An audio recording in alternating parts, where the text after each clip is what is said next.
168 பயணிகளை ஏற்றிக்கொண்டு 2 மாதத்திற்கு முன்னால் 35,000 அடி உயரத்திலே ஒரு விமானம் பறந்தது. திடீர்னு ஒரு சத்தம், புகை மண்டலம், விமானத்தோட என்ஜின் ஆஃப் ஆகிடுச்சு. பைலட் காக்பிட்லேருந்து வெளியில் வர்றாரு. நடந்த சம்பவம். விமானத்தினோட என்ஜின் ஆஃப் ஆகிடுச்சு. மத்திய தரை கடல் மீது பறந்து கொண்டிருக்கின்றோம்.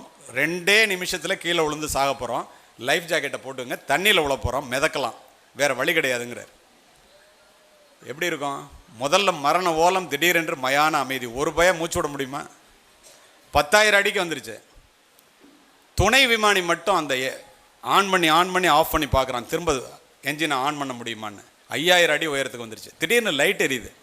ஒடியாந்து வெளியில் சொல்கிறான், லைட் எரியுதியா, ஆனால் என்ஜின் ஆன் ஆகலைன்னு.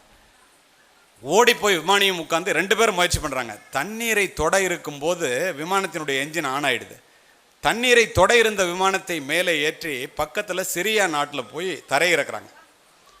பத்திரிகைக்காரர்கள் எல்லோரும் வெளியில் வந்தவுடன் வழக்கம் போல இறப்பினுடைய விளிம்பை தொட்டு விட்டு வந்திருக்கின்றீர்களே, கடைசியாக யாரை நினச்சிங்கன்னு கேட்குறேன். எல்லா நாட்டுக்காரர்களும் அந்த விமானத்திலே பயணிக்கின்றார்கள்.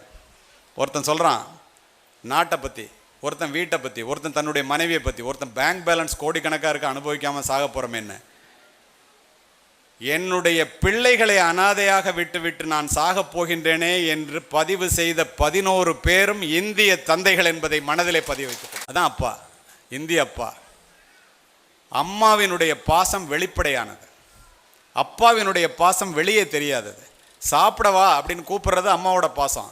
சாப்பிட உட்காரும் போதே புள்ள சாப்பிட்டானான்னு கேட்டுட்டு உட்கார்றது அப்பாவோட பாசம்.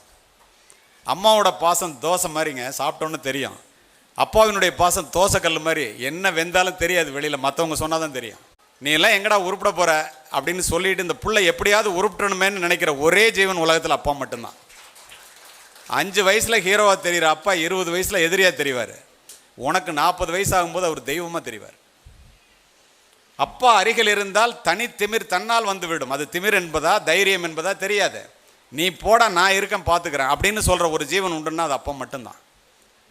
நீங்கள் நினைத்து பாருங்கள், உங்களை படிக்க வைப்பதற்காக அல்லது நீங்கள் உங்களுடைய பிள்ளைகளை படிக்க வைப்பதற்காக இந்த தந்தை எத்தனை முறை கடன் வாங்கி இருப்பார், எவ்வளவு அவமானங்களை சுமந்திருப்பார், எத்தனை இரவுகளை கண்ணீரோடு கழித்திருப்பார். அத்துணைக்கும் மத்தியிலே என்னோடு சேர்ந்து நீ வேலைக்கு வாடான்னு கோப்பாமல் நீ போய் படிடா, காலில் அருந்த செருப்பையும் நைந்து போன 4 முழ வேஷ்டியையும் கிழிந்து போன சட்டையையும் தைத்து போட்டுக்கொண்டு பிள்ளைக்கு ஷூ எடுத்து கொடுத்து, ஃபுல் பேண்ட்டு ஃபுல் ஷர்ட் எடுத்து கொடுத்து, டையை கோட்டு வாங்கி கொடுத்து நீ போட படிக்கன்னு சொல்கிற ஒரே தந்தை இந்தியாவில் மட்டும்தாங்க உலகத்தில் இருக்கான், வேறு எங்கேயுமே கிடையாது.